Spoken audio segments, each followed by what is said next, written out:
I am running to bring safety back to our communities. I'm running to bring accountability to our government programs and officials in ways that we've never had, as well as affordability that we have not received this last legislative session.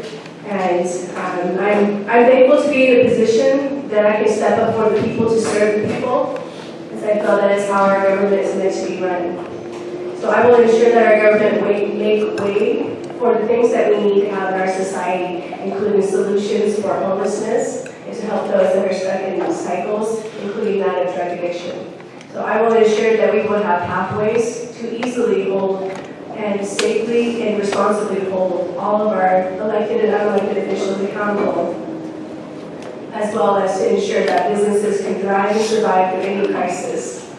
It is the role of the government to support businesses and the people, not to control. So I will ensure that the people will be informed and well aware of how to hold all of our programs accountable according to the laws that we already have in place, which is RCW 42.56.0. My name is Janell Hulst. I'm a small business owner and mother who is willfully stepping up to see our state to a greater place than we are today.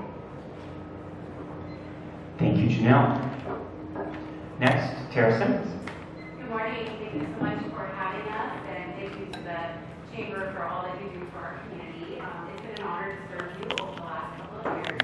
For those that don't know me, I'm Terra Simmons. I'm the current state representative. Position 1, I am a former registered nurse. I am also an attorney and a nonprofit director of an organization that helps people reintegrate back into the community after incarceration. I grew up here in Kitsap County. I am homegrown. I raised my family here. I have 2 sons. One is now a United States Marine recently, but we all went through the Central Kitsap School District. I went to Olympic College and then transferred to Pacific Lutheran University in Seattle U for law school. I currently serve on the Healthcare Committee, which is relevant because of my background as a registered nurse. I'm also on the Public Safety Committee, and I am on the Civil Rights and Judiciary Committee and the Rules Committee. During my first term, I was very successful in passing 6 pieces of bipartisan legislation to advance voting rights for people who've been incarcerated, to bring charity care, which is free or reduced medical care for people utilizing our hospital here at St. Michael's, in addition to a variety of other things. I really try to focus on behavioral health. That's very important to me based on my own lived experience as someone that's in long-term recovery from substance use disorder. I just celebrated 11 years. And I work very collaboratively across the aisle to get things done for our community. One of the things I'm most proud of is being able to get a budget proviso for the chamber here that is going to provide small grants to historically marginalized business owners. I'm endorsed by the nurses, the teachers, the unions, small businesses, law enforcement, realtors, environmental groups, and groups that are pro-life or pro-choice. I earned those endorsements because of the way that I have been representing this district and working across the aisle and with a variety of stakeholders to make sure that we have our needs met. Also, I am working heavily on the ferry system right now. I was just able to host Pete Buttigieg in Seattle last week to come together with leaders with the ferries and with a variety of stakeholders to work on workforce development. So I really hope I can continue to represent this district, especially when our ferries are in such a state of disarray, and get the workers into the ferry system so we can have reliable ferry service. Thank you. What makes you more qualified to serve the residents of Kitsap County than your opponent? Well, I have a perspective for what's structurally sound and what works for all people equally. And so I feel that my perspective is focused on what is within the boundaries of my responsibility and role as a legislature. So I'm well knowledgeable in the Constitution and in compassion, and I have a background that includes similarities in my opponent's background, but I also have the perspective for what's best for everyone and has a path for resolution and enablement of opportunities and tools that's inclusive of all of the community to give back. And I think that's something that is very much so lacking right now in our programs. Thank you. Terra. Can you repeat the question? What makes you more qualified to serve the residents of Kitsap County than your opponent? I think a few things. First, I grew up here in this community, so I am very much entrenched in the grocery workers, the teachers, the nurses. I mean, I've lived here since I was 13 years old, and I know the community and I know the people here. Second, I would say that my network since I've been in the legislature and my experience actually getting bills through the process, which is, it takes a little bit of time to learn. I learned that through my advocacy before I joined the legislature. So before I even became a member, I was down there passing bills and having other members sponsor them, but working across the aisle and talking with legislators and lobbyists and community members, stakeholders across Washington state to pass legislation before I even got there. And that's why I was uniquely effective my first term in passing 6 major pieces of legislation. So the network and the relationships that I've cultivated over the last couple of years cannot be matched. Last, I would say my legal career, my background as a lawyer is very helpful in working throughout the different branches. Well, if I had a magic wand, I would love to be able to see legislation for survivability and affordability. And that would include during crisis that our government would reduce taxes and make way and reduce regulations so we could have more homes being built, which is why we have an unaffordability housing crisis right now. But when we continue to have to pay higher taxes through crisis, that puts a big toll on our businesses, especially our smallest businesses, our local businesses, which includes my own. I am a small business owner. We have a construction business, and for which I do drafting and design. Though what that looks like in this last legislative session was we have no affordability brought through in our crises, even though we had a $15 billion surplus in taxes. So it's not that we don't have enough taxes coming in to make this happen, it's that we just don't have the means to do so. Thank you. Yes. How have you helped small businesses in Kitsap thrive and grow during your career? Well, like Spencer said, I have become one, and so that I can now bring forth my experience as being a small business owner and the perspective that I have and from where I've come from. My husband and I, would love to be able to help those who need a hand up and to have a new path for life and a new experience to, have an opportunity to have journeyman programs within our own business, also for drafting, not just only with the labor.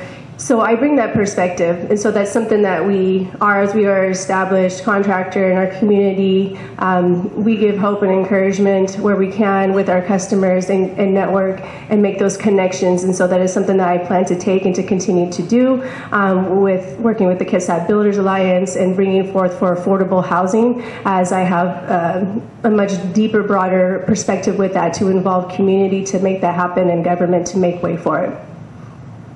Thank you. Terra. Yeah, so, pushing people towards those small businesses, using my, success in my personal story and my platform to amplify the efforts of small businesses here. But specifically in my career, last session, I did get a $250,000 budget proviso for this Chamber of Commerce.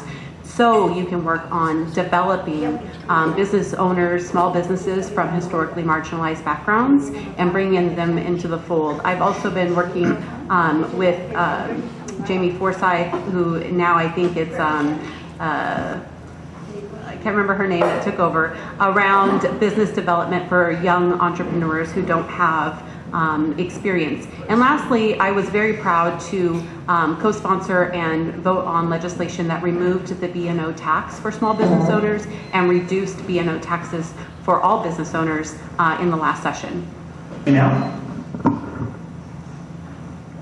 So I believe that a way to help equally bring people forth into business and entrepreneurship is to provide more opportunities and have a say for local communities. And that when it comes to regulations, when we have an entrepreneur who wants to open a community store in their neighborhood, I think that the local community should be able to petition to allow that to happen rather than be disallowed because of regulations. And I think with the encouragement and education that is one thing that really helps to bring people out and to step into areas that they normally feel that is unattainable. And by providing support to local businesses, to provide entrepreneurships to the local community is a way that we can reach out to help support different communities and different people that come from different backgrounds to want to be encouraged to step forth. And there's a multitude of ways we can do that, with working with childcare, with supporting the business, and also supporting the person that's stepping up into a new apprenticeship role. Thank you. Terra. Yeah, I absolutely believe there is a wage gap for women and people from different racial minorities. My father is Latino and my children are Black, and so although I have a lot of privilege as a white presenting woman, I still carry with me a lot of the inequities that have occurred in my family. And so, really trying to close those disparities is really important to me. It's something I really work on, and that's exactly why the budget proviso that I got for this chamber targeted those gaps in specifically. And so, there is so many things that we need to do. It is structural. It is disproportionate outcomes in education and healthcare for women and minorities, but specifically around building up business opportunities for people from marginalized backgrounds. One thing I actually did was get the budget proviso that actually spelled that out, and the grants will go to people from those groups. Thank you, Terra. What I would do is I would create a community cabinet, which I intend to do for every single issue that we have, so that way the community and those who have expert experience, perspective, or ideas can come together to bring solutions quickly. Just like Alex has said, that we need to bring the ideas and put them to the table so we can see all the options that are there to make good and sound decisions. And so that's how I intend to deal with that. I need to be able to work collaboratively with others who are experts in that area. That is not my expertise, but one thing that I'm very good at is thinking innovatively and working with others collaboratively, and just knowing what's definitely not going to work likely, though not necessarily throwing those things out. So that's how I would deal with that this legislative session. Thank you, Janell. Terra? Yeah, honestly, I don't think there's anything we could actually get done next session to fix the problem. It takes a very long time, first of all, to have consensus around idea and then fund it and then actually do it, especially when we don't have enough workers and time.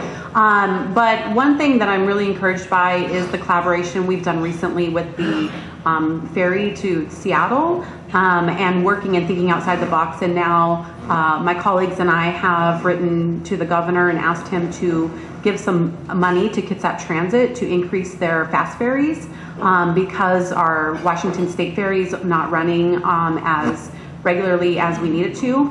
I wonder if there's a way we can partner with Kitsap Transit to increase or make more accessible, the foot ferry situation from Port Orchard or other places along South Kitsap, to provide some more attractive options than driving through Gorst. Is there a way we can have a bus or something like that? So. I no longer have to participate in it, but the ferry system. We talked about it a little bit. What do you propose as solutions for WashDOT, for system improvements, and what are your plans to get a second boat back to Bremerton? Yeah, we need to look at the different options that we can have.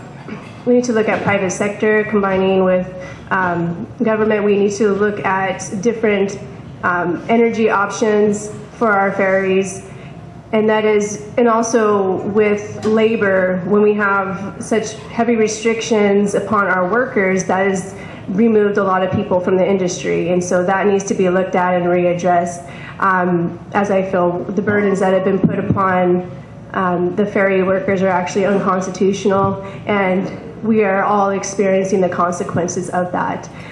So I would intend to bring forth that, and again, that deals with looking at crisis, and if we could have proper legislation to handle things for crisis when it comes to our transportation, when it comes to our ferries, because I think we're really on the verge of a crisis when it comes to our ferries.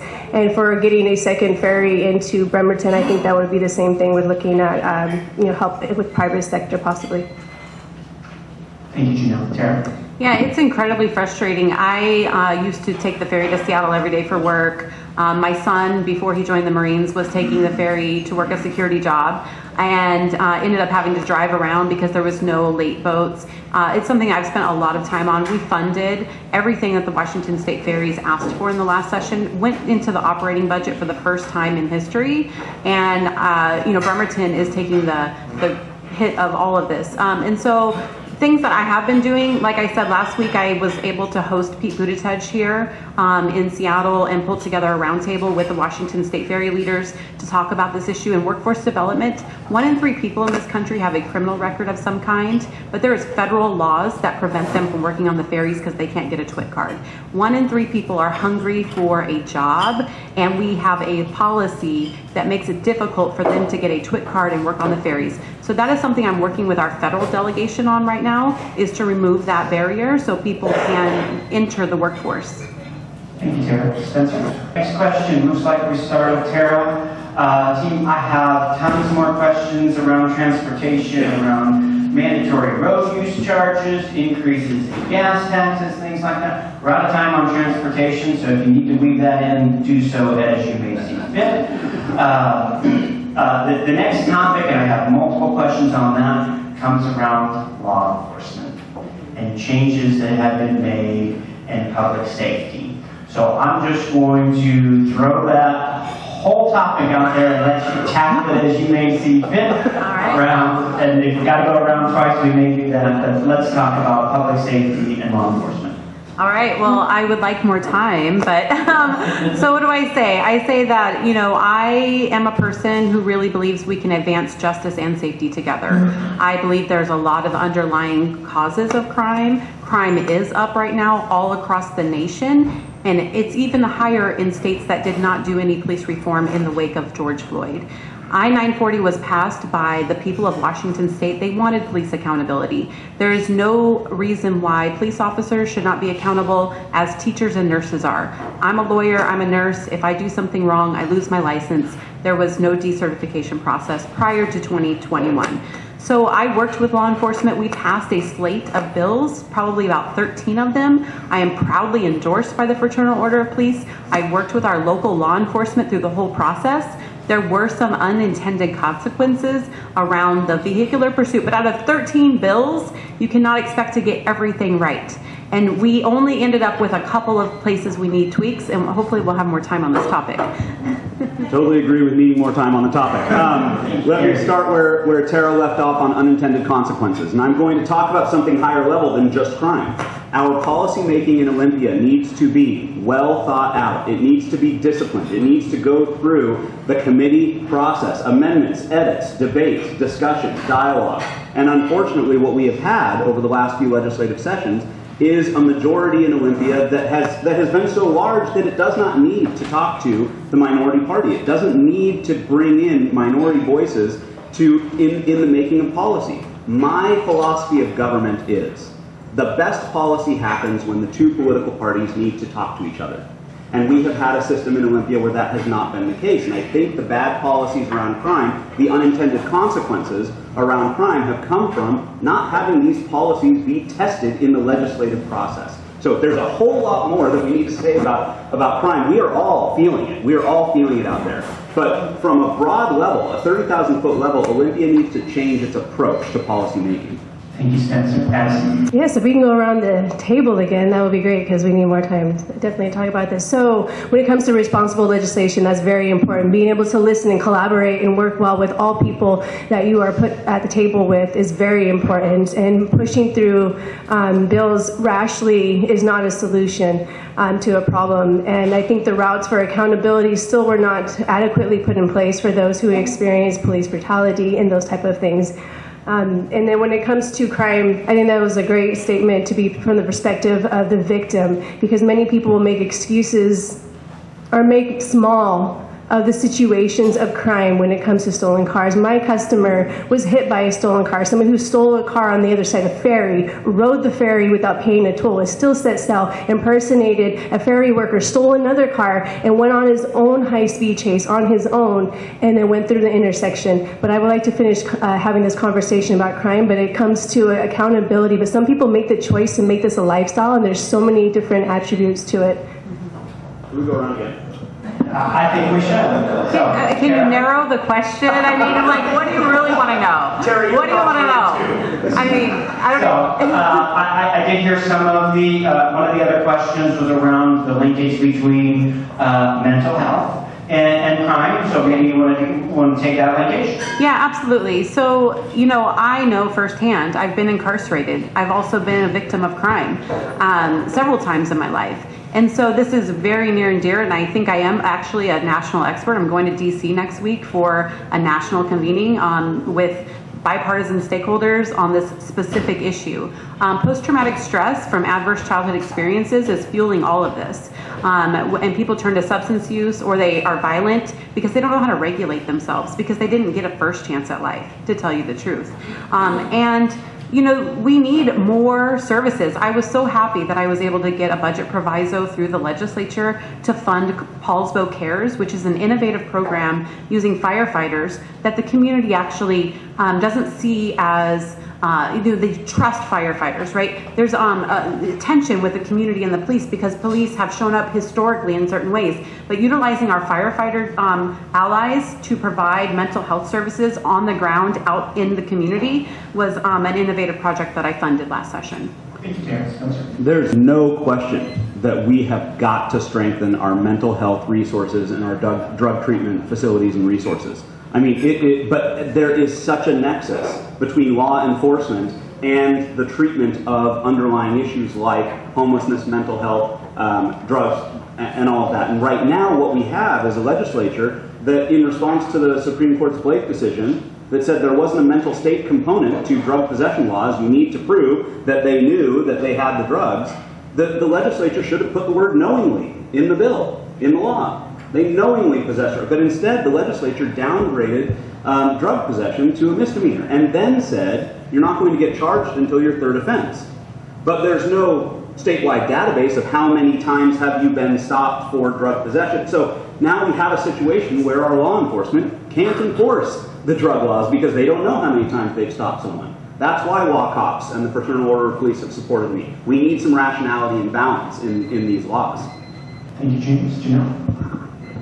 So again, being able to allow government to clear the way and make a path to support by reduction of regulations and taxes and allowing the community to participate in the process, we can create a facility that allows for people to have the pathway to recovery, to safety, and long-term options to be able to get back into the community as well and to have opportunity for apprenticeship. So as Terra very well knows, that the accountability through our legal system can be a pathway to change of life and to recovery. And so I too know what it's like to have experience with substance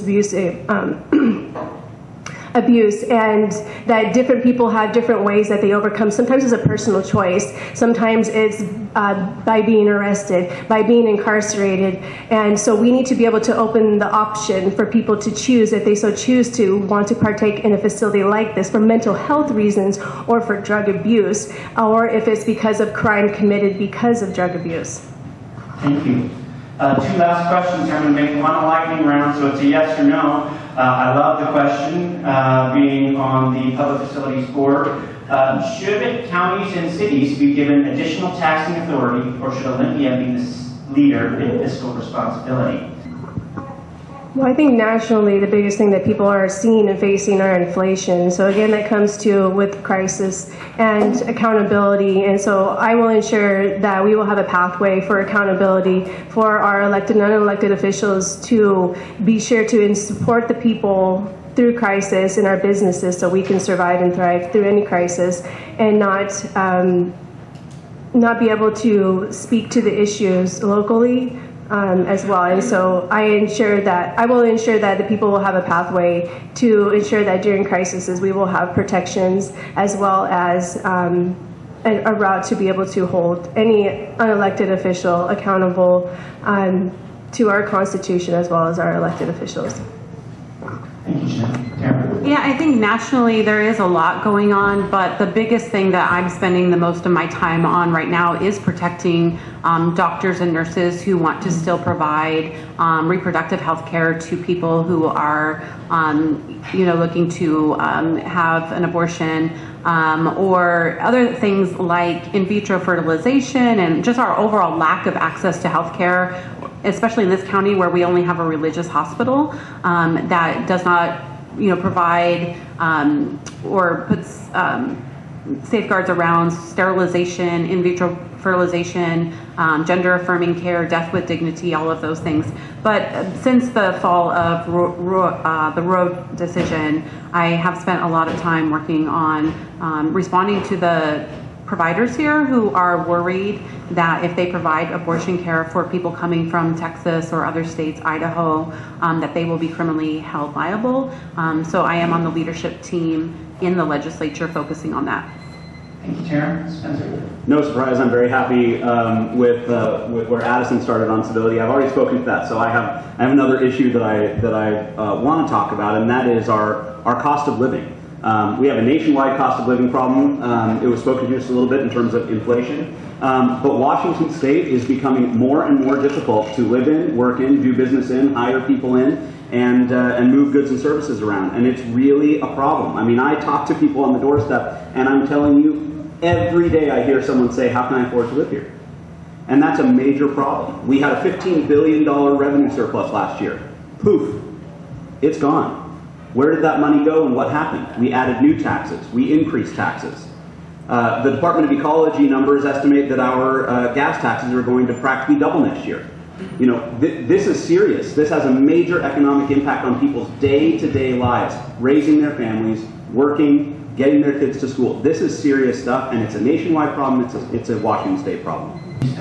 Terra? Thank you, John. I just want to say it's really refreshing to sit with Spencer and Addison. And, in Olympia, that is what I have done over the last 2 years, is work across the aisle. I'm sad that Dan's not here. I actually texted him to see how he's doing, make sure he's okay. Jesse Young was my number 2 on my voting rights restoration bill. Michelle Caldier was my number 2 on a couple of bills. I have worked across the aisle, and I've been able to meet with Rick Coos and Paige Markeen. It's unfortunate that my opponent has gone negative on me. That's the only reason we don't have a relationship.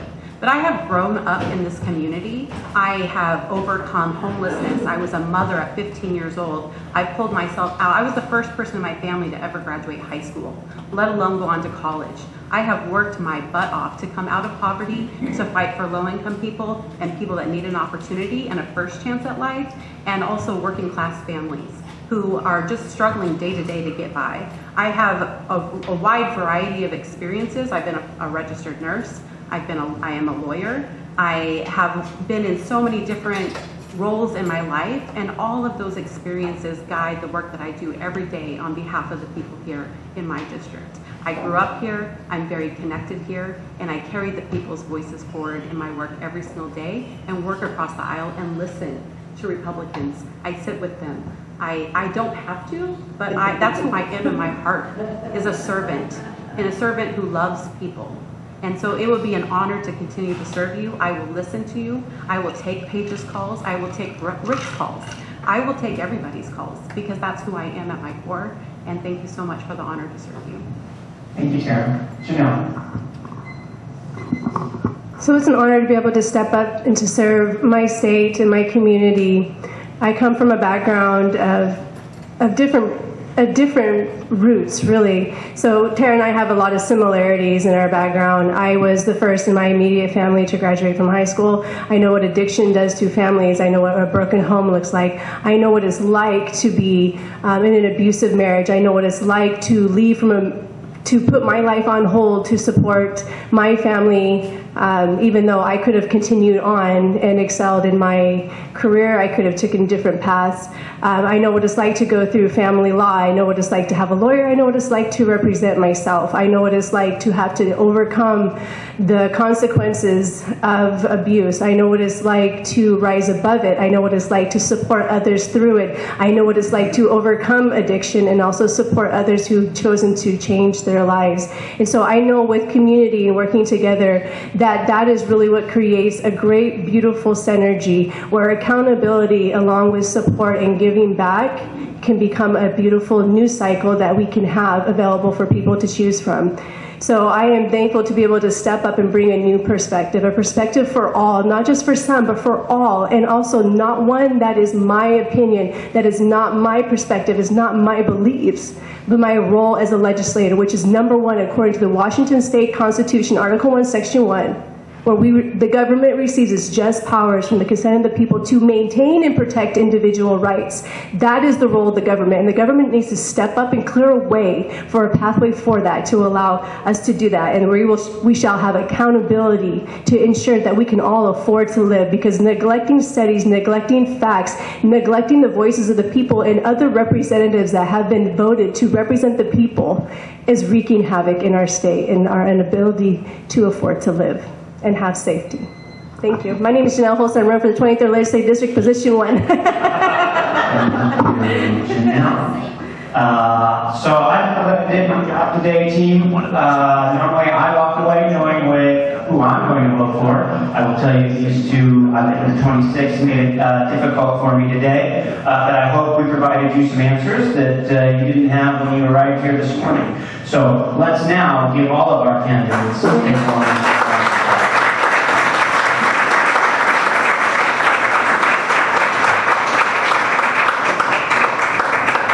My name is John Dorsey. I'm the current chair of the